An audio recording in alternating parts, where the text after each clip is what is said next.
Thanks for tuning in. If you're watching on YouTube, be sure to hit the subscribe button to stay up to date on all of our latest video content. If you're watching on LocalGov TV, be sure to visit their website to see all of the content made for you by your local governments. Alamance County is pleased to present the Alamance County Commissioners Meeting.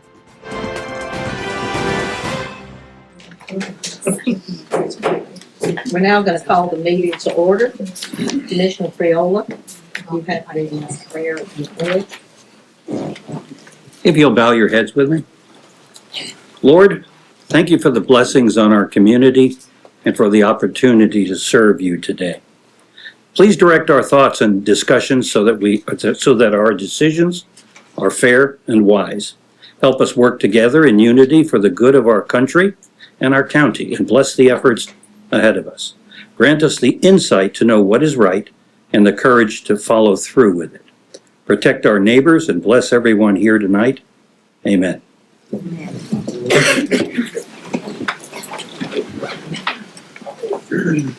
I pledge allegiance to the flag of the United States of America and to the republic for which it stands, one nation, under God, indivisible, with liberty and justice for all.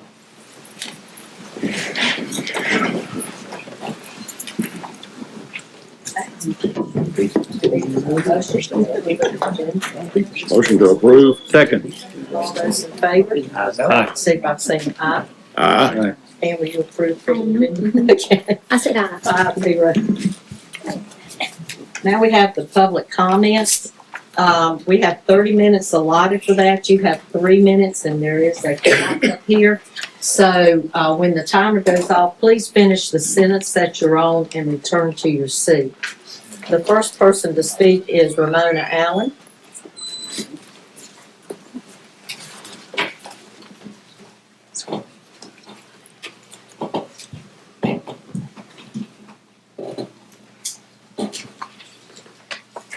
Good evening, Commissioners. Ramona Allen, 2711 White Oak Drive, Burlington, North Carolina. First, I want to say it's a privilege to be able to speak and to address people that are in my community, that reside in my county. I had the opportunity this weekend to go to a meet and greet, and the most important people I've met there were some children. I listened to these children talk. And at the middle of talking, somebody came up and was getting ready to snatch a portrait or a picture. And that child stopped in the middle of the sentence and posed. And then went right back to talking.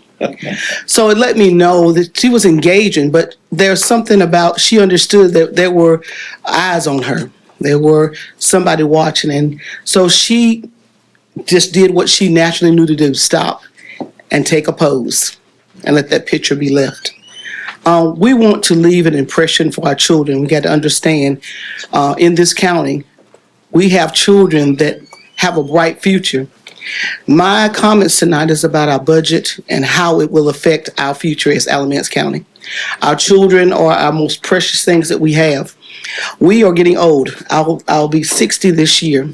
I was out in that sun this weekend, and I'm telling you, I thought I was going to have a heat stroke. But as these children were playing, I looked at them, they still have the energy, they have the thriving. And see, sometimes we try to think in our old minds so we can do some young stuff. We have to understand there's some children that are coming behind us. We have to instill what's right. We have to act right when we're around them. We have to talk right. And we have to understand the things that we do in our county, we got to do right. If we don't, our children are going to be left behind. Some of them are aspirations to do great things and to go and be doctors and lawyers. One little boy said, I want to be a chef. And he was cutting up little pieces of plastic, pieces of fish, and he made me a healthy meal. And so as he gave it to me, I said, so what do you want to do? He said, I'm going to have my own restaurant. And see, things like that lets me know we have hope. In our children, we've given up hope on our county and on our children, and sometimes we get caught up in rhetoric. We get caught up in name calling and slashing things, and we forget the most important thing. The most important thing is that we have to, when we leave here, somebody's going to be sitting in these seats. And when what we put in them is going to say what kind of people we have in these seats. If we instead of bitterness, if we keep instilling hatred and bias, then that's what we're going to keep getting in the seats. We have to understand that we are leaving be trailblazers, or we can burn the trail up with our hatred and our malice. Understand the monies that we are using, I think we need to put it in with our children and invest in them. Thank you for your time. Next up is, Debbie. Yes, sir. Oh, I'm sorry. Next up is, Debbie Schroeder. Hey, I talk loud enough that Mike could hear me.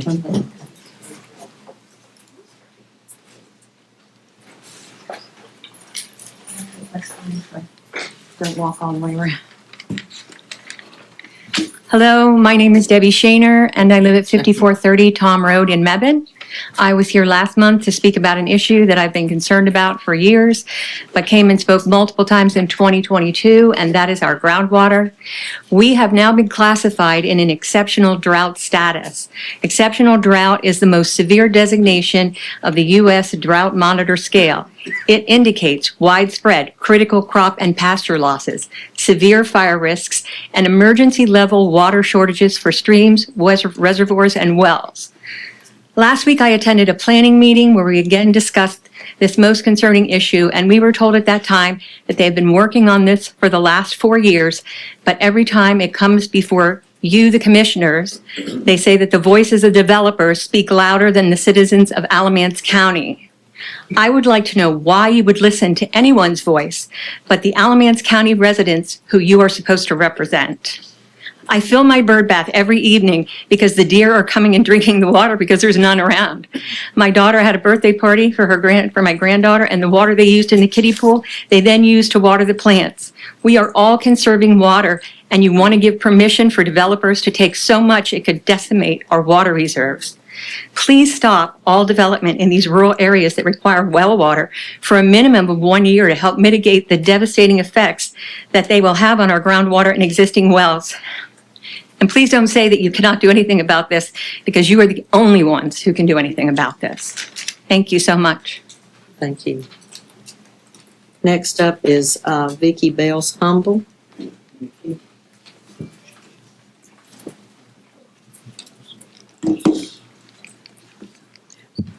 Vicky Bells Umble, 1042 Junebug Drive. Commissioners, thank you for letting me speak. I was here June 1st sharing how last year's property tax increase forced my husband and me onto a payment plan. We bought land here in 2012 and chose a used mobile home to live within our means. No mortgage, lower cost. I want to thank Chair Kelly Allen, Commissioner Sam Powell, and Commissioner Ed Prioli for publicly stating you will not vote for a tax increase this year. That commitment matters. With $75 to fill my gas tank and groceries through the roof, families like mine are stretched thin. Knowing you plan to vote no gives homeowners like me hope. We won't be taxed out of our homes. I've been politically active in this county for years. I notice when leaders take a stand for people living paycheck to paycheck, and I remember it. Thank you. Thank you so much for standing with us. I'm counting on you tonight. Thank you very much. Thank you. Next, we have Laura Streffield. Probably still didn't pronounce that right.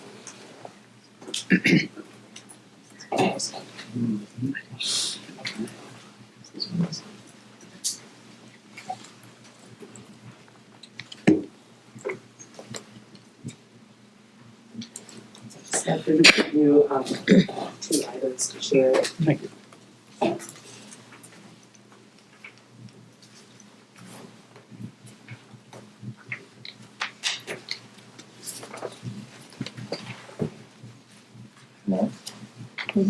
Thank you.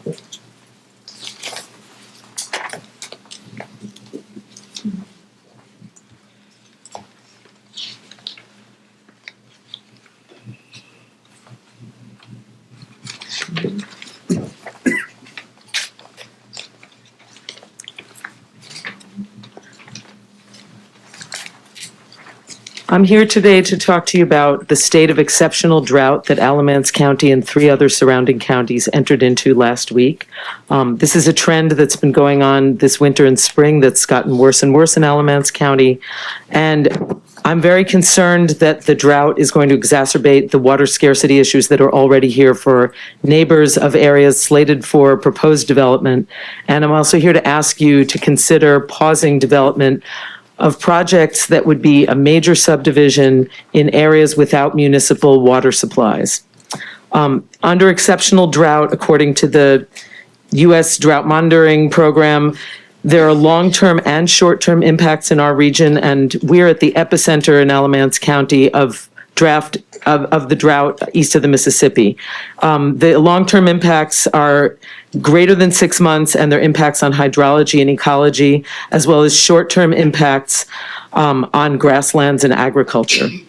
Also, according to the State Drought Commission, the advisory says that under extreme drought, there are a whole example, and I gave you a handout of impacts that would be on this table for exceptional drought, but all the impacts apply because we've moved through every level of drought. So the extreme impacts at this level of exceptional drought would be daily life affected for all citizens, epizootic hemorrhagic disease in deer, producers selling cattle, hay shortages and crop losses, stress on farmers, low reservoirs, low well water, and residents hauling water.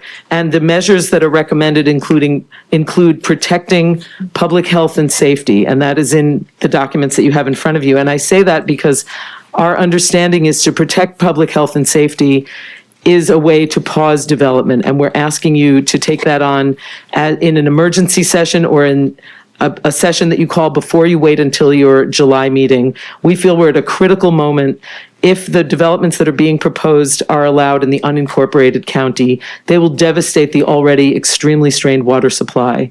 We have, as many of you know, we have farmers who are not planting their crops this year, who are not able to get the hay they need, and we've heard from local farmers along Morrow Mill Road that there's a real shortage of feed for livestock.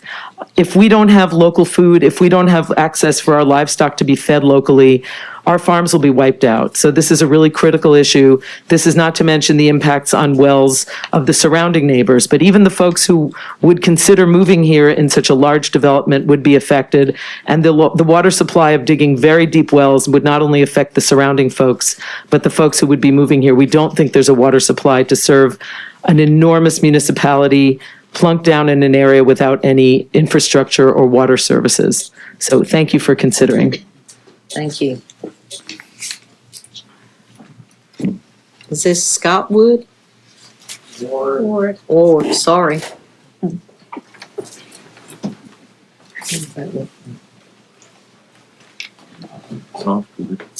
evening, Commissioners. Scott Ward, I live in the county.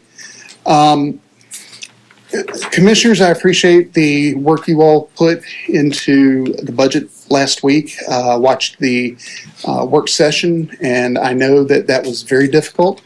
I appreciate all the effort you put into keeping taxes low. One thing I would encourage you to consider is, I remember back, I believe it was the early 2010s, commissioners boards were very cautious about raising taxes. And over time, that led to the fund balance getting so low that the county got a letter from the state, a not very nice letter from the state. And so, you know, part of me, yeah, I'm a taxpayer. I don't want to have to pay taxes. But I think maybe considering maybe a half cent or a 1 cent tax increase, just a nominal increase to offset the costs that are going to be occurring over the next year. And keeping in mind, those costs are going to increase thanks to inflation. Just to offset that little bit could help to prevent this problem from recurring in the future, or could at least delay it. Part of being fiscally responsible, fiscally conservative, you cut back where you can. You make sure that you're not unnecessarily spending money, but at the same time, there might come a time where you have to consider maybe a little bit more money coming into the county would not be a bad thing, and would prevent 2, 3, 4, 5, 6 years down the road, having to make emergency measures to keep that budget, to keep the state from coming in and basically taking over. So I would just encourage you to consider, like I said, a nominal increase just to offset the potential danger of something like that happening in the future. That's it. Thank you very much. Thank you. Bill Shaw?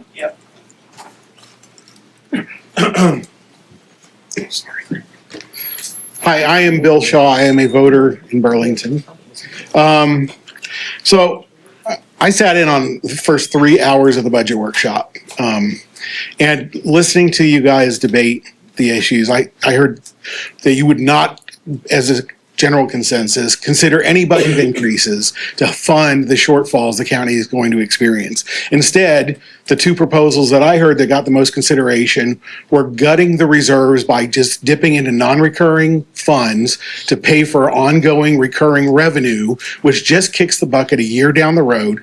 And you're here again next year doing the exact same discussion with millions of dollars less to back yourselves up and figure out what to do next time around. The other option is just gutting essential services. And as you all well know, there are studies, schools, every dollar invested returns $1.50 to the county. We don't want to live in a county that has bad roads, uneducated students, dropouts, all kinds of other things that come with not funding those essential services. And doing so is so short-sighted. I actually, and I'm not going to pull any punches here, I consider it reckless and weak. You look at what's happening right now with the 1,000-unit developments that are planned in Saxe-Baja. That is another example of short-sighted thinking because we had a land use plan ready to go. The board refused to pass it. And now here we are talking about emergency measures because of drought conditions. And where are we? What are we going to do about that? We're stuck. We're caught between a rock and a hard place, and we've got nowhere else to go at this point. As a voter, I am looking for leadership that is willing to step up and do the right things and make the hard decisions. House Bill 1089 is going to take away the ability the counties and local governments have to fund properly the things that need to be funded. You guys are going to lose that. And here you guys are talking about just giving that power away without even any discussion beyond, well, what are we going to do? We just can't raise taxes. I know everybody's hurting. Things are getting crazy. Gas is up. Food is up. Duke Energy is going to get an 18% increase and they can make another $1 billion in profits on our backs. It's ridiculous, and I get that. But at the same time, we've got to take care of ourselves. We've got to take care of our people.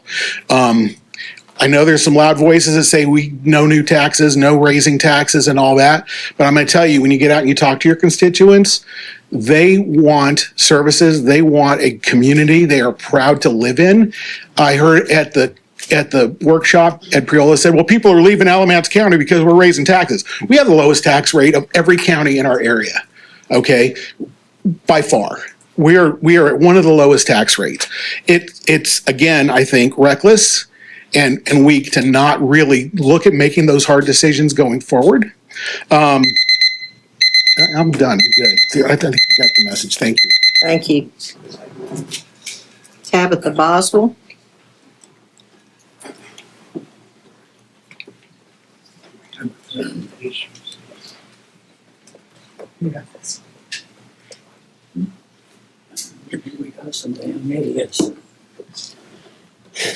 Good evening, Commissioners. I want to begin by reminding us all the simple truth.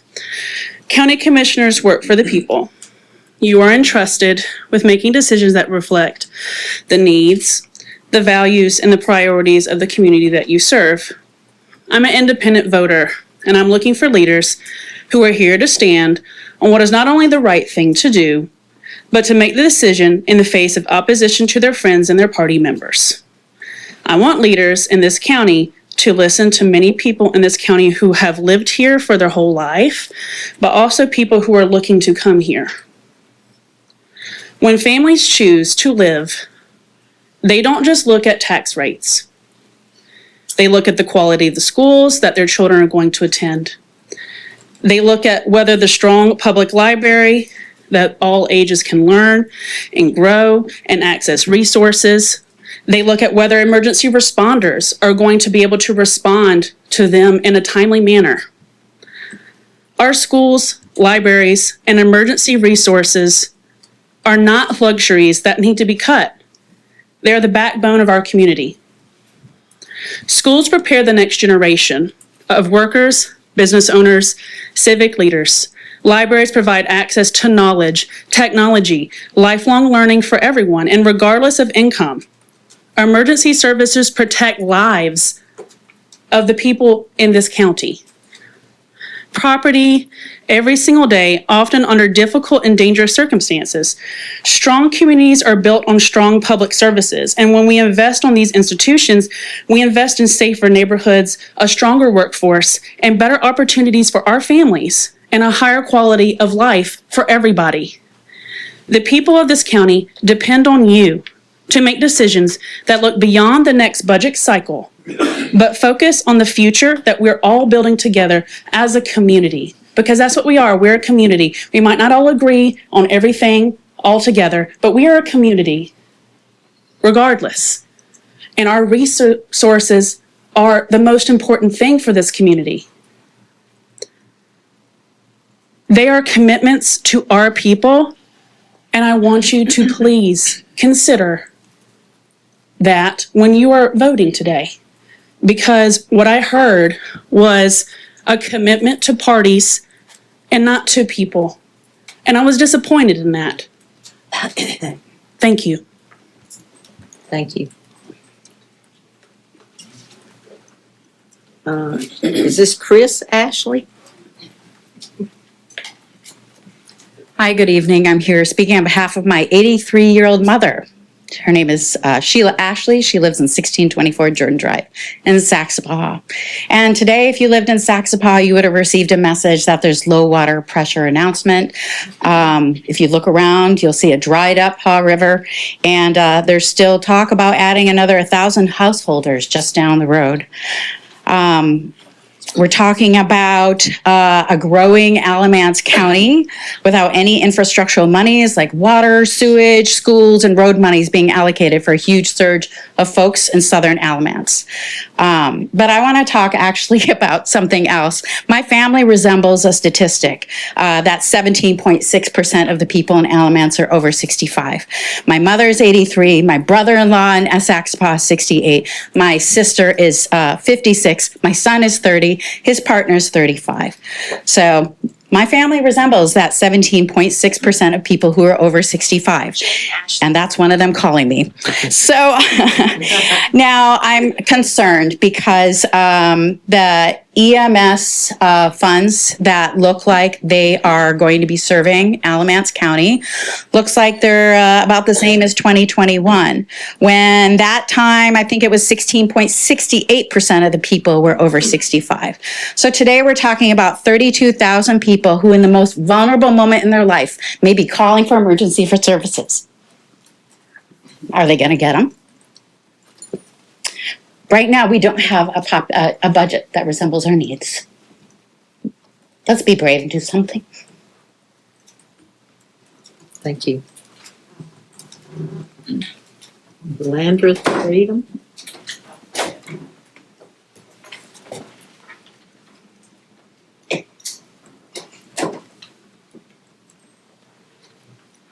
Landreth Freeman, 6307 Tom Road, in Graham for mail, in Saxapahaw, Alamance County. And I want to pick up on the conversation about water and say one other thing that I don't know as much about, but I think is equally as important. I've heard more about it this morning, and that's the septic systems as well.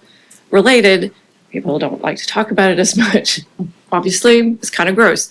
Maybe that's part of why I haven't dug into it so much myself. But I think it's pretty simple, and so I don't understand it as well, but I think it's pretty simple to understand. If you get over the gross factor, with less groundwater and water in the ground, below ground, whether it's groundwater or not, we're going to have the same amount of waste the same amount of forever chemicals, which are, I understand, also popping up more often in Alamance County throughout, which is very concerning. It is also part of the waste, of course. You've got the same amount of waste and less water, which gets really gross really fast. So I want to put a pin in that. And I personally plan to go back and research that some more myself, given both additional large subdivisions going up in my immediate neighborhood, as well as this extreme drought that we're in.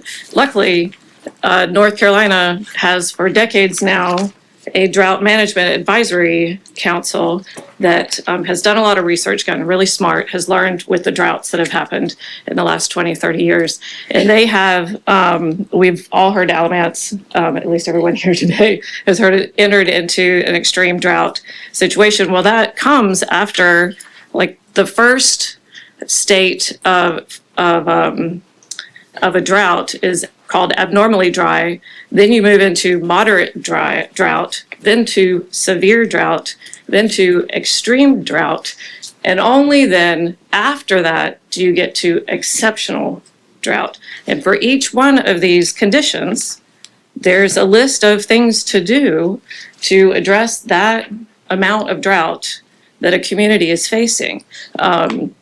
And the way these are written, they assume that the community is doing each of these things at each stage.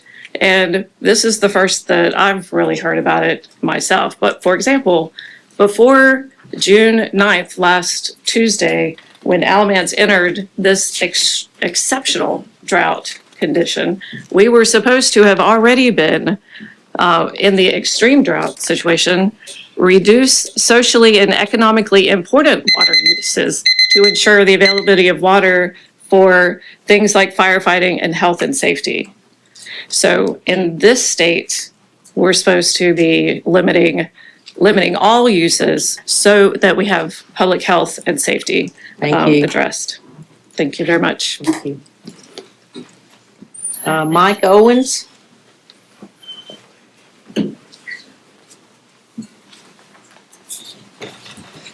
Yes, I'm Mike Owens, Snow Camp, North Carolina. I want to thank the commissioners that decided to vote for no tax increase. I really appreciate it. And the only reason I came tonight, I've been involved with politics since I was 16, and I've got a lot of people, over 100 people called me since the last meeting I attended, wanting me to express their concerns, which is the same as mine, no tax increase. So I'm just passing that along. Those people appreciate it. But those same people are against zoning. I keep hearing these people talk about water. Well, I'm a farmer. I know we're in a drought, but I dug a well just recently in the drought, 200 feet, 22 gallons a minute. Now, these people are using scare tactics because they don't want a housing development. No, they can't tell you what's in the ground. What's the well driller dug my well. I said, pick the place out. He said, I've been doing this 36 years. I can't tell you where to dig a well. You pick the place you want the well. I picked the place. These people don't know how much water table we got left. Yeah, we're in a drought, but they don't know that. If we was not in a drought today, these same people would be up here trying to get y'all to stop that housing development. It has nothing to do with water. These people, they're selfish. They're hypocrites. They want to live in Alamance County, but they want to tell you, you can't live here in Alamance County. They want to tell me, a landowner, that I can't sell my farm, that I need y'all to protect my land, to land preservation. Let me tell you something. I don't need none of y'all to protect my land. I have a house full of farms, and I know how to use them. And if I can't do it, I have a great sheriff I'll call. But I don't need them. I don't need them preserving my land. I don't need y'all. And here's the final thing. There's all kinds of programs out there to preserve farmlands. You can get money from the state, the federal government, the county. If a man wants to save his farm to preserve it, he can actually get paid to do it. But I don't want y'all telling me that I got to do it and who I can sell it to. You won't want me to tell you who you got to sell your house to or how much you got to sell your house for. It's common sense. When you take people's property rights away, that's communism. Okay, that ends the public comment. segment, and I actually had asked our county attorney, Rick Stevens, to address the moratorium that has been asked for. Sure. So I just wanted to address the emails and the questions we've gotten related to a moratorium for residential development. First, as a matter of law, we can't institute a moratorium to regulate residential growth. So anything that's clearly aimed at that is not lawful. Secondly, a moratorium is a temporary measure that the government can use to help find solutions to a problem that the government can fix. Like I told the board, we don't provide well and septic service. We don't provide water service to people in the county. Well permits and septic permits are issued through our health department by state regulations they have to follow for issuance. So even if we were to institute a moratorium on development in a certain area, there has to be some way for the county to address the issues that would be caused by that ongoing development. I don't think Alamance County has any way to do that effectively based on what we regulate and what we have the authority to fix. So based on that, I'm not sure that a moratorium is a tool that I think the board can effectively use in this situation. Also, like I told the board, when permits are submitted or people expend money in advance of trying to get permits for development, they get what's called a vested right to the regulations that are in place at the time they submit the permit. So even if we were to change the law related to development in a certain area during the moratorium process, once the moratorium is lifted, either because the county decides to lift it or it's challenged in court, then the people who applied before the moratorium are considered based on the law that applied at the time they submitted their application. So it wouldn't necessarily affect any pending permits for the Saxpaw area. So I think those are some of the things we need to think about, the challenges we would face in instituting a moratorium. Certainly the board's prerogative, but I think those are things the board needs to consider. Thank you. Now we have the commissioner's comments, and please try to keep them to 3 minutes. Commissioner Priola, you want to start? Well, it's kind of brief. I think Attorney Stevens helped articulate where we are on potential moratorium.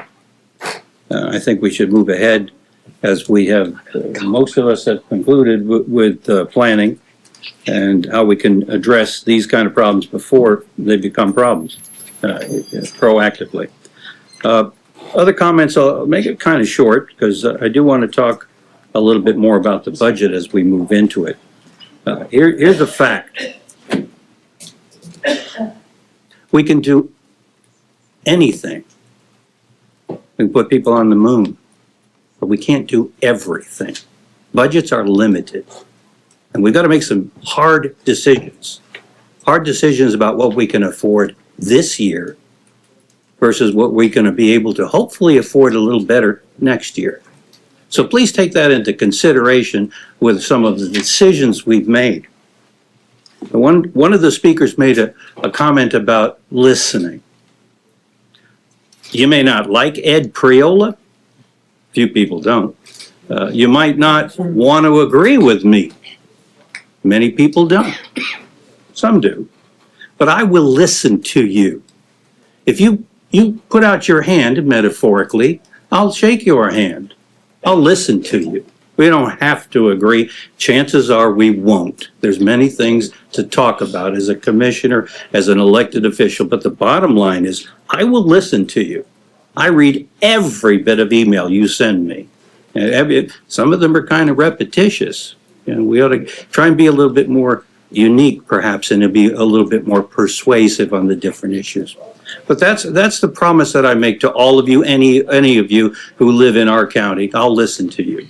And hopefully we can come to some mutual understanding. Thank you. Commissioner Carter? Personally, I think this has probably been one of the most difficult budgets I've ever tried to work on. We've had to raise taxes for the last 3 years. We implemented a salary study. Part of the reason we were raising taxes was to put in place a process to get our staff, the people that provide your services, get them up to a competitive level. We were losing people. We were becoming a training ground. I know you've heard me say that before. Many of you have been in meetings where I've spoken about it. One of the things we're doing in this budget is trying to come away with sustaining where we are with our employees and keeping them on par with the study that we did so that we don't do any damage to all the work we put into that. Another piece of this equation is what's going to happen next year. We have a reval coming in January. In 2023, the reval, a lot of you heard, and the news media reported on the fact that market values for commercial properties came in way low. And they did. They came in low. I think our commercial property owners have probably had a windfall for the last 3 years. But right now, from our tax office is telling us that we're seeing increases in commercial property values of 200% to 300%. That's going to have a real positive effect on our tax base next year. So what we're trying to do this year is manage a budget that doesn't negatively impact our citizens and at the same time accomplish sustaining what we're trying to do for the people that are providing services to you. And that is not easy to do. That is not easy to do. Been a financial person all my life, and using our savings to manage this budget is probably one of the hardest things I've ever thought about doing. If we get where we think we'll be next year, we should see that some increase, maybe not all of it yet, but a significant increase, I believe, in our fund balance next year. And if that's the case, we'll start rebuilding it. But right now, we've heard over and over and over again how difficult it is for our citizens. We all, we run Alamance County in the same place you live. You don't have to tell us how difficult it is. All of us live in Alamance County. We know what's going on when we go to the grocery store or when we go to replace an item. So thank you for your input. We're trying to do the best we can for all the citizens of Alamance County. Thank you. Commissioner Powell? Thank you. Well, tonight we've received some information that I had not had previously about the extent of the drought. And in this, we have a map of North Carolina that shows yellow, red, and brown. Brown being the highest exceptional drought centered over Alamance County. And we haven't said a whole lot about that. We have plenty of water normally in this county with the reservoirs that we have. We're very fortunate compared to most other counties. But this can affect crops and a lot of other things. And I'd like to ask our county manager to take special attention to that. And if there are things that we can do to make people aware of it, or actions that we can take to alleviate some potential problem, that we should probably be looking into that. According to this is a Drought Management Advisory Council from North Carolina. We're now in the exceptional drought category. I'd like to mention and just echo that I think Commissioner Carter is correct in talking about where we are with our budget and why are we looking at holding our tax rate at a lower level. Our citizens have dealt with an increase in their property values. In 2023, I think it was revalued at the height of the market. And since that time, I think maybe some of the people the residential values may have even come down a little bit. I hope so. So if there's a revaluation next year, maybe they get a little bit of a windfall. But back in '23, the businesses got a windfall profit because the residential owners took the burden of paying for our operations, while the businesses' property didn't go up as much. And then when the county dropped the rate by 22 cents, it really got things skewed off of an even keel. So now we need to get that back to where it should be. So with revaluation next year, I think there's a really good chance that the businesses will be taxed, I think, a little more heavily. That's the indication that we're getting so far from the revaluation that's currently going on. It will be effective January the 1st of next year. So, thank you. Thank you. Commissioner Thompson. My first budget was 2021, and I heard the very same thing. This is going to be the hardest budget we have ever done. And every year we hit that fund balance. That fund balance is that pot of gold at the end of some rainbow that I've yet to find. I used to listen to John Paisley preach about your fund balance does not get below a certain percentage, or you're going to get a letter, you're going to get called in, and Heidi's got a letter. And she might even get one of those airplanes that fly over like 3 t-shirts for $10 that'll talk about to the whole county when she gets the next letter. It's just real easy to play. Thank you, Miss Isley. Thank you, Mr. Shaw. It's really easy to do things with elections. I get it. It's everywhere. That's all it is. And I am not going to support using this savings account to pay our bills. I'm not going to do it. And that's not going to change. And it'll be 4-to-1 like just about everything here is. But I'm not done talking about some other things that are going to come out too. So we'll just see how everybody feels in just a little bit. I know gas has gone up. I know food has gone up. I've been working class my entire life. I didn't have, I went to ACC in their nursing program. I did work as a nurse for 43 years. My husband worked as a public works director for the town of Haw River for 38 years. When we got married, his salary was $9,500 a year. Haw River is a poor town. Most of our population, probably 60%, is 75 and older. A lot of them are retired from the mill. And every time I go to the grocery store, I get stopped by somebody who tells me that they're having to decide between food and air conditioning or running a fan. I had one lady who had me in tears telling me she had to give up her beloved dog because she couldn't feed him anymore. People are really struggling right now, and we're trying to look after the people who are having major issues and major problems. And I would like to ask our county manager, how much did we increase the school budget this year? I can pull that up for you. Off the top of my head, the current expense, which is their operating funds, increased approximately 1.45 million, which was following a formula that's laid out in statute. Correct. So it's not like the schools have been cut. And another thing, we are responsible for the buildings and for the teacher supplement.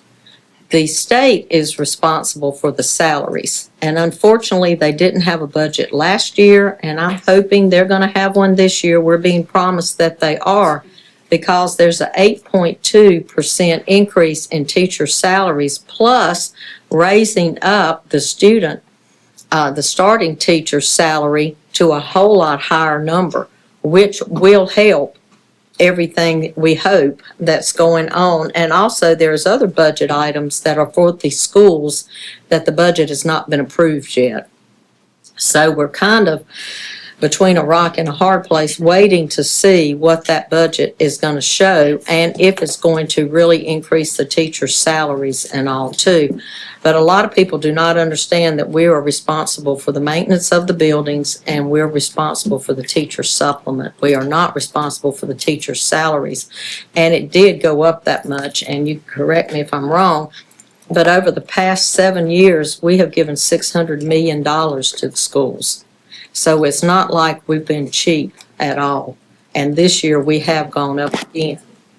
Was that the correct amount? That's the correct amount on current expense. I have capital projects or debt service or repair and maintenance lines, if you'd like those numbers. Okay, Most go of ahead and give us those numbers too. Most of those have stayed flat. Repair and maintenance for capital is 4.8 million.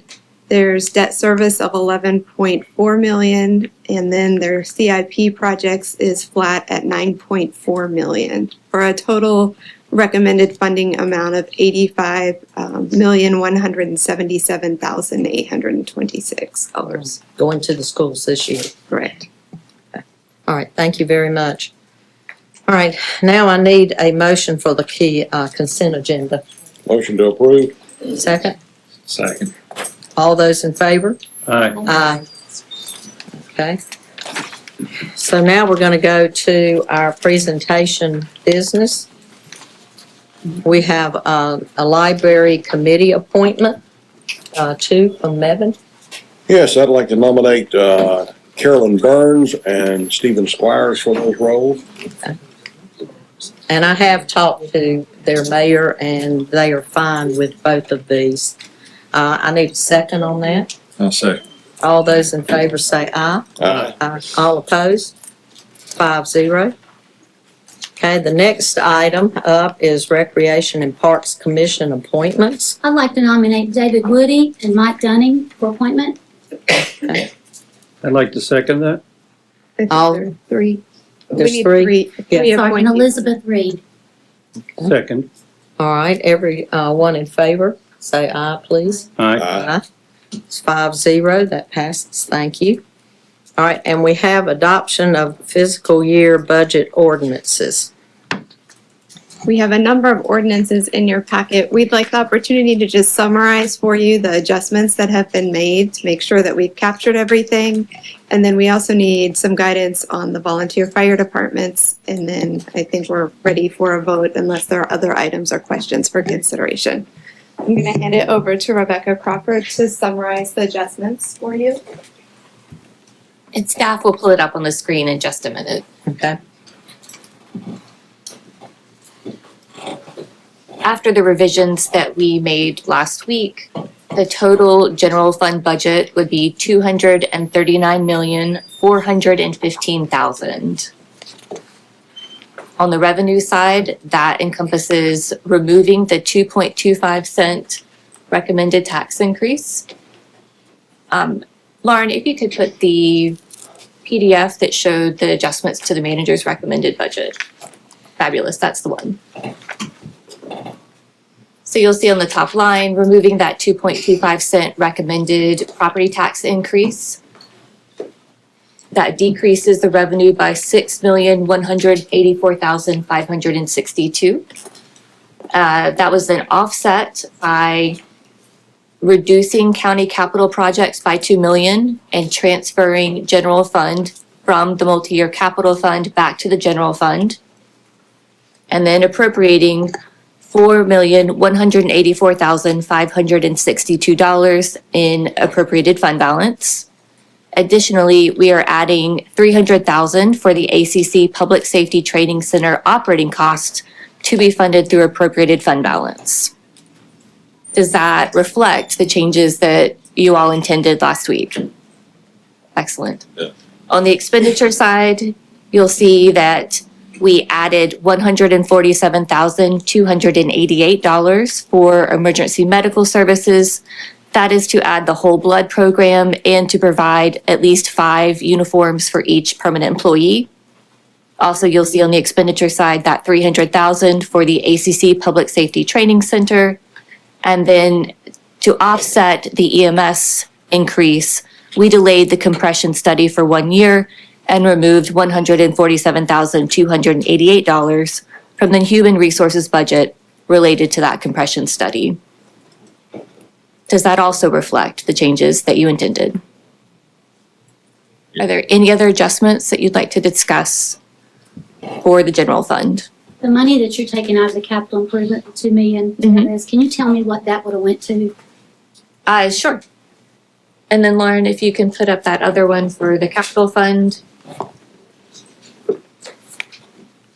The specifics of the projects are still under discussion.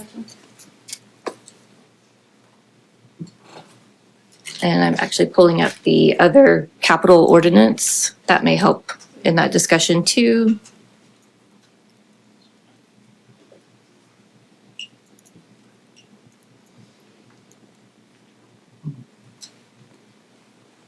So 2 million, which would have gone towards facility improvement projects, technology, equipment, and vehicles, will now go into a transfer out to the general fund. And staff have proposed that $1 million be removed from vehicles.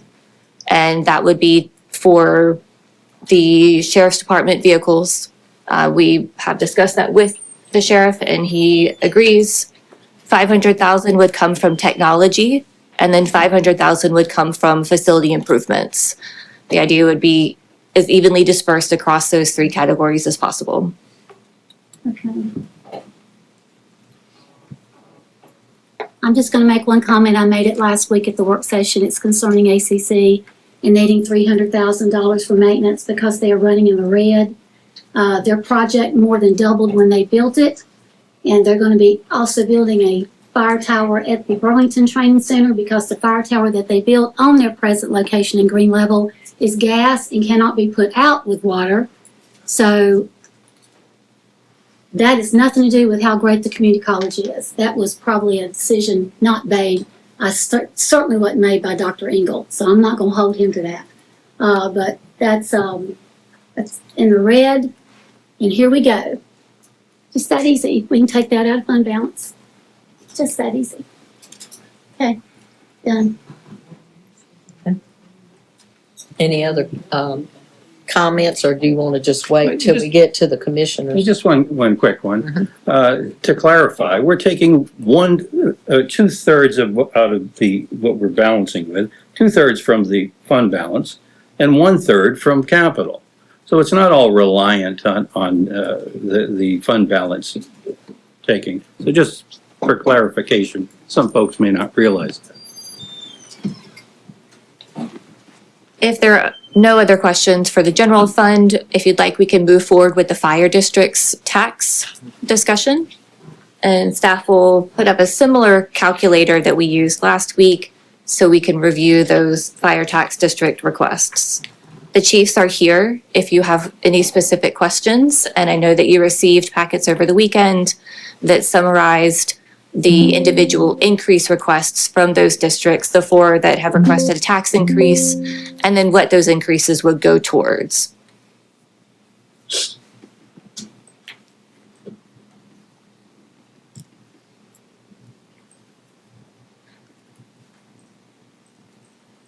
At this point in your ordinance, that would be the annual ordinance that you have as a paper copy on your desk.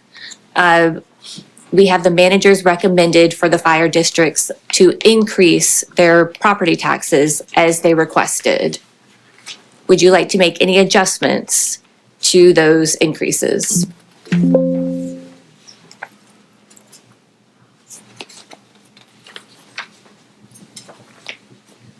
Are you referring to the aggregate or fire districts? So we have 4 specific districts that have requested increases. And so that was really the question of, do you have adjustments to those 4 in particular? I have a statement in that respect. Take a minute, Madam Chairman. Okay, okay. All right.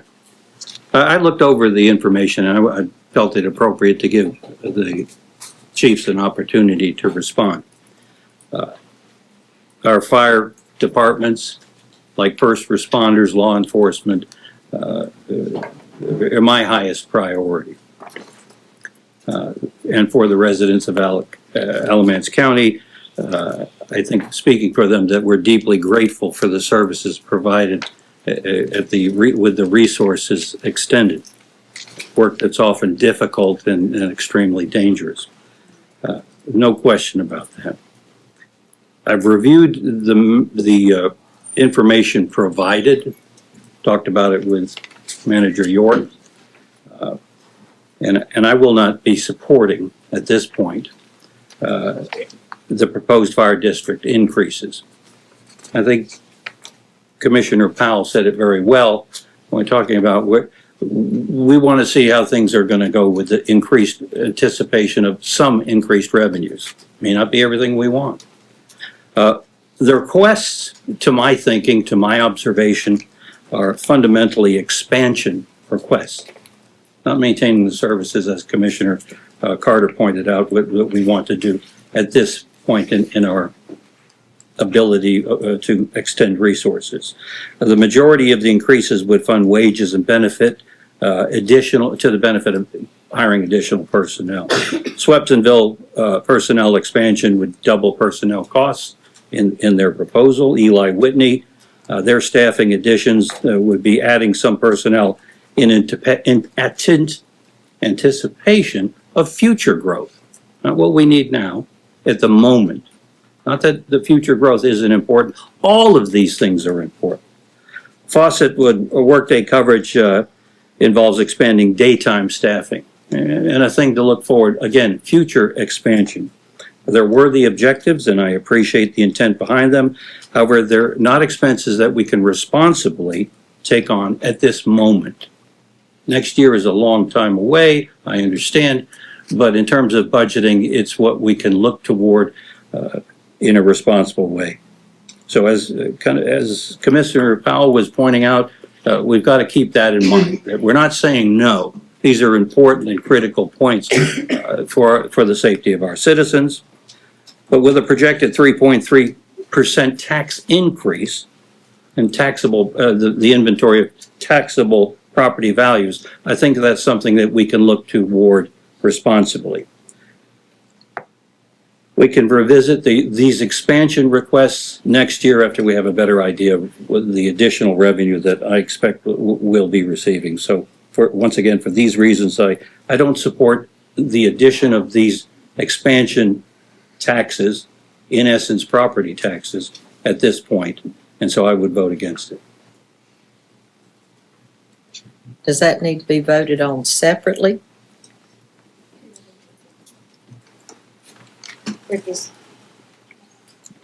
I guess we would just need an amendment to the ordinance as proposed. Okay.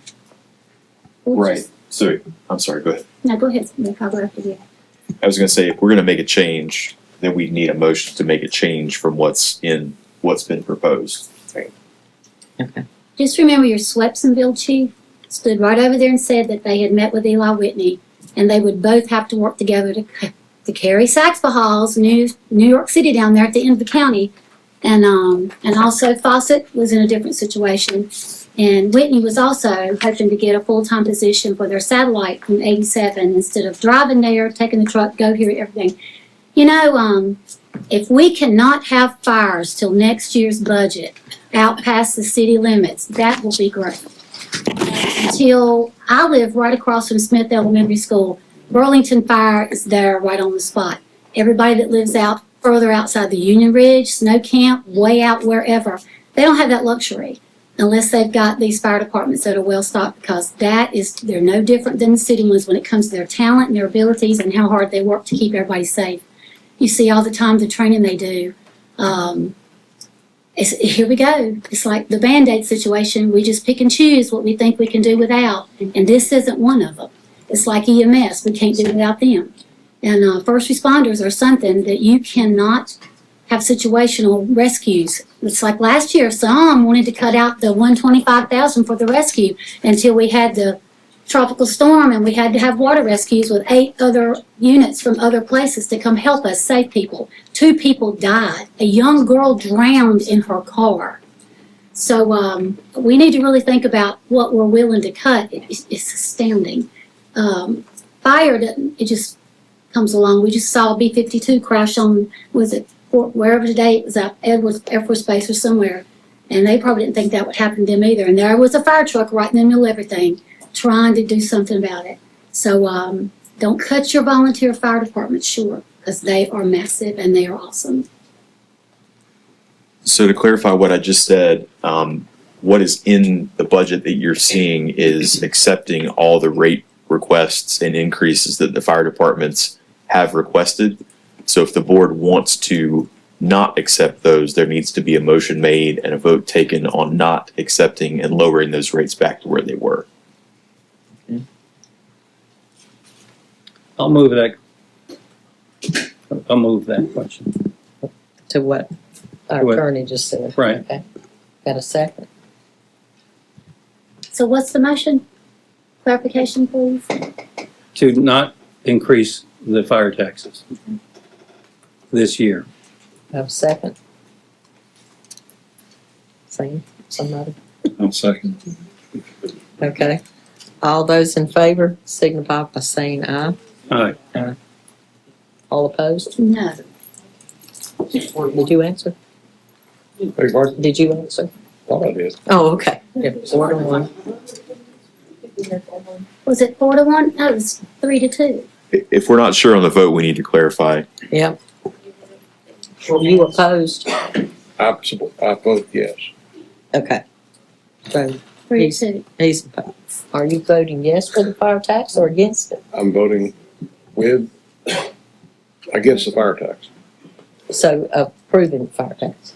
No. Okay. Well, we'll get it in a minute. I just want to make sure we got it right. Thank you. Yeah, me too. All right. You're all for voting against your volunteer fire department's fire tax request. Is that what you're doing? Yes, I'm just making that's what we sure. just said. I wanted to agree what I was saying too. Okay. Thank you. Madam Chair. Yes. Question. Uh-huh. Mr. Commissioner Priola's analysis of what was said last Monday at the work session is erroneous, especially from a swept and go perspective. I think before you cut any of the proposed, you need to make sure you heard what you think you heard. I did not say a word about expanding anything. Thank you. I would like to say something on behalf of Eli Whitman. You're not, you can't, the public comments over. I'm sorry. All right. Okay, we have 6 ordinances that we are asking for approval on. And we have this new amendment to change the ordinance for, it's the second one, the one that's at your seat, that will reflect that the tax rates remain flat or with same as current year. And so with that change, we would ask for a vote on the 6 different ordinances. It can be one vote to encapsulate all of them. Just make sure we say the 6 different ordinances. Okay. Ordinances plural. As long as we hear Ordinances, that's what I plural, said. we're good. I don't like to be said. That's correct. Say it, okay. Yeah. Yeah. Motion? I don't quite understand where we are at the moment. We're getting ready to vote on the 6 that we have approved in the budget, and you have to say, I approve all 6 ordinances or the ordinances. You gotta add that S on there. I make a motion Wait, that can we she- approve what all are- 6 ordinances. I need a Candace. second on that. Second. All those in favor? Wait, can the 6 ordinances just simply be stated? Oh, They're not stated. Sure, they're all in your packet as separate attachments. The first one is your fiscal year 26-27 annual budget ordinance. You have a copy of that at your seats tonight. The fiscal year 26-27 county capital project ordinance. The fiscal year 26-27 ARPA project ordinance. The fiscal year 26-27 schools capital project ordinance. The fiscal year 26-27 State Capital Infrastructure Fund Project Ordinance. And then the last one, your fiscal year 26-27 ACC Capital Project Ordinance. Did I skip one? The schools, I got that one. I think I got them all. Okay. Thank you. And I think you had discussed all that in your budget the last time and what would be approved and what wouldn't be approved. Although we didn't discuss it again, The for adjustments. what's on the budget, correct? Yes. Okay. So all in favor of the motion and the second, signify. Did we move? Yeah, Okay. Sam did it and he Oh, seconded it. So now we're going to, all, approved of that. Please magnify by saying yes. Aye. Okay. All those in favor? Aye. All those opposed? No. County attorney, Nothing further for me. Thank you, board. county manager. Thank you for your work on this budget and congratulations on an adopted fiscal year 26-27 budget. Thank you. Thank you.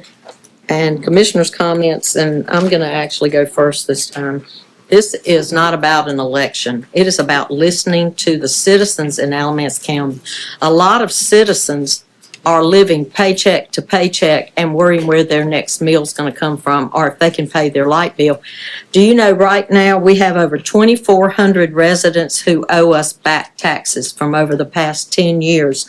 Fortunately, we have never had to close on a residence, and I hope we stay that way. We have $1,942,000 in back taxes owed to the county.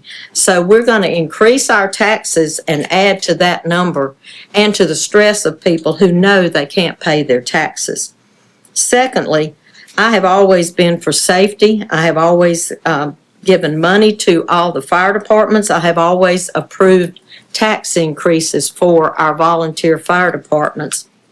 And a lot of people do not realize that just a plain old fire truck costs $950,000 and it can take 3 years to get it. If you need a ladder truck, it's 1.8 to 2.1 million.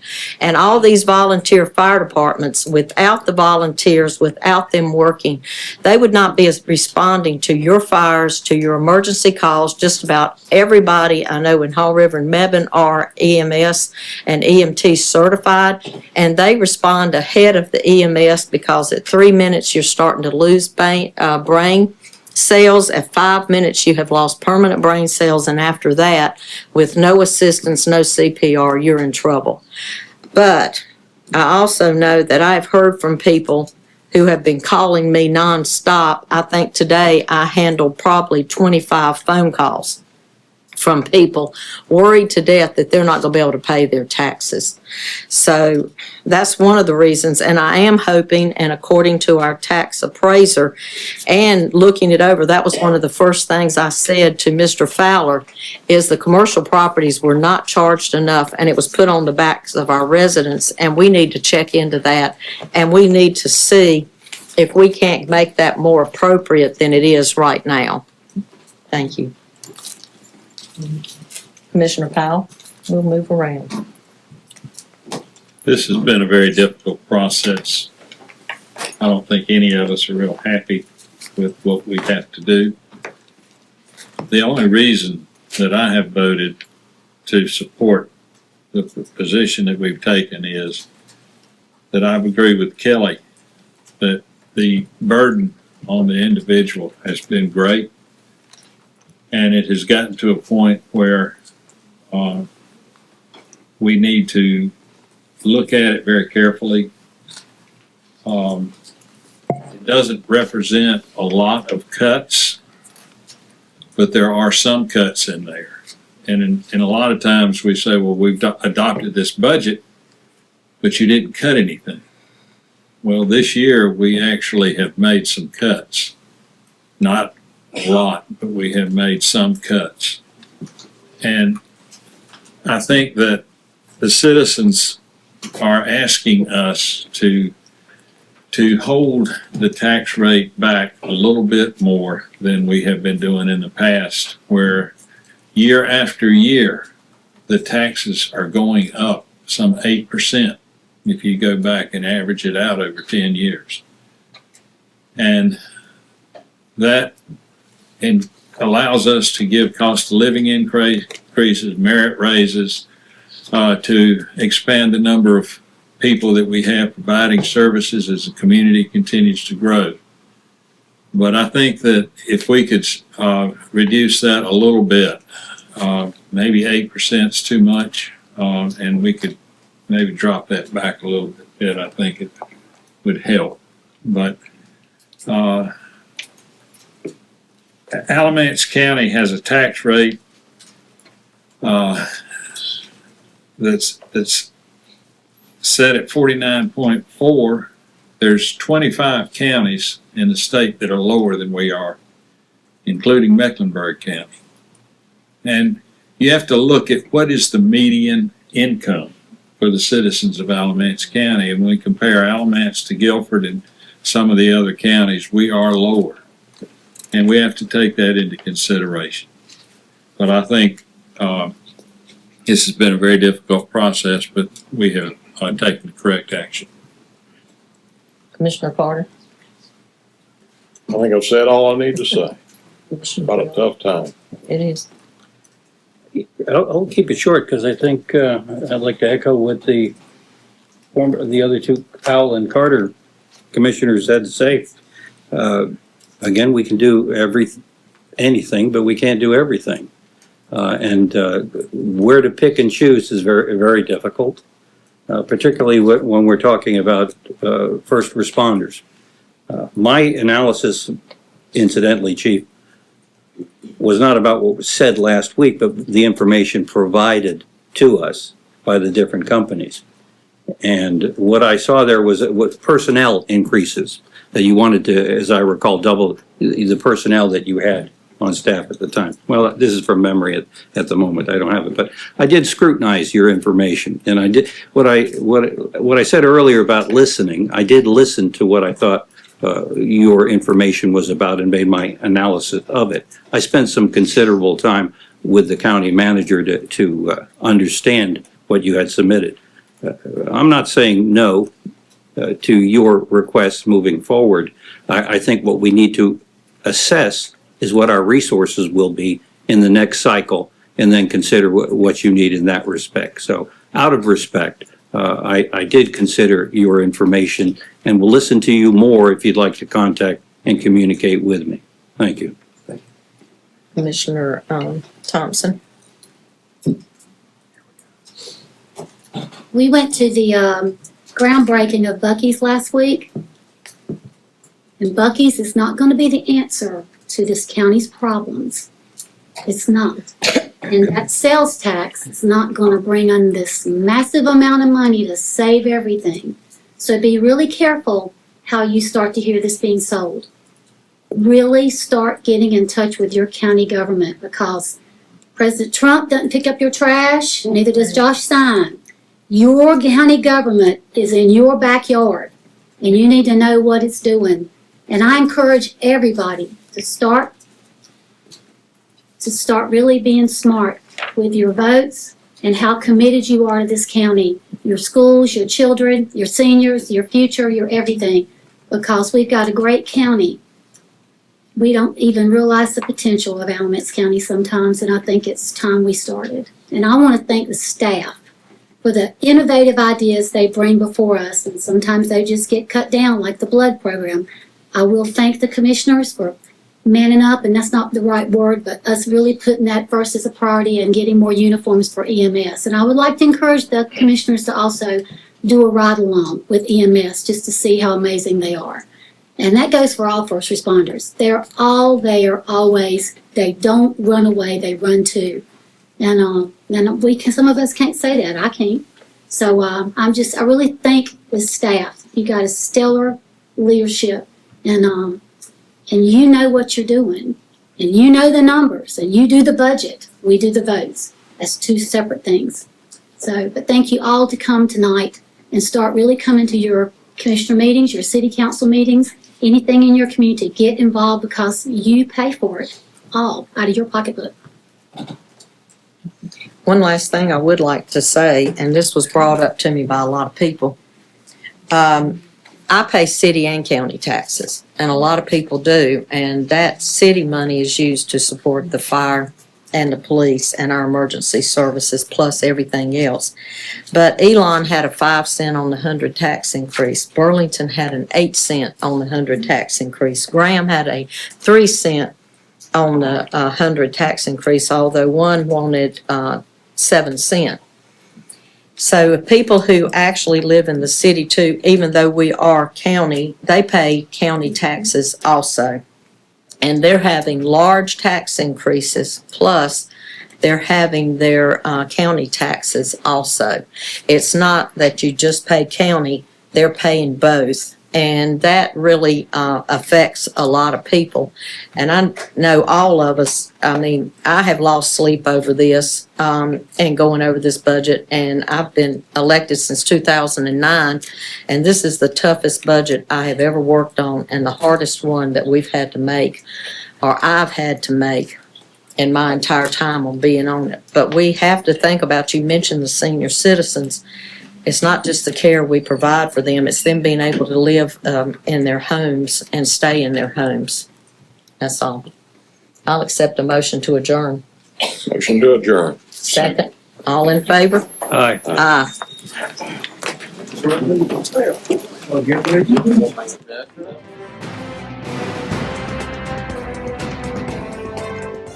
Thank you for watching the Alamance County Commissioners Meeting. Commissioner meetings typically occur on the first and third Monday of each month in the Commissioners Meeting Room in the County Office Building at 124 West Elm Street in Graham. The first Monday meeting begins at 9:30 a.m. and the third Monday meeting begins at 6:30 p.m. Changes to the meeting schedule will be posted on the county website at alamancecounty.nc.gov. This meeting will be broadcast on LocalGov TV. Please go to www.localgovtvnc.com for more information about their schedule and to see more videos produced by your local governments. You can also access this meeting through our YouTube channel at www.youtube.com/Alamance County NC or by clicking the YouTube link on the county website. Technical questions regarding this broadcast or production may be sent to our county webmaster via email at webmaster@alamancecounty.nc.gov. This address is for technical questions only. Comments and questions about the content of this meeting may be made to the commissioners themselves. You can find their contact information at the Alamance County website at commissioners.alamancecounty.nc.gov. There, you can learn more about the commissioners' duties, read minutes and agendas of commissioner meetings, and find other information about the county commissioners. You can also send mail correspondence to County Commissioners, 124 West Elm Street, Graham, North Carolina, 27253. Again, thank you for watching the Alamance County Commissioners Meeting. Thanks for tuning in. If you're watching on YouTube, be sure to hit the subscribe button to stay up to date on all of our latest video content. If you're watching on LocalGov TV, be sure to visit their website to see all of the content made for you by your local governments.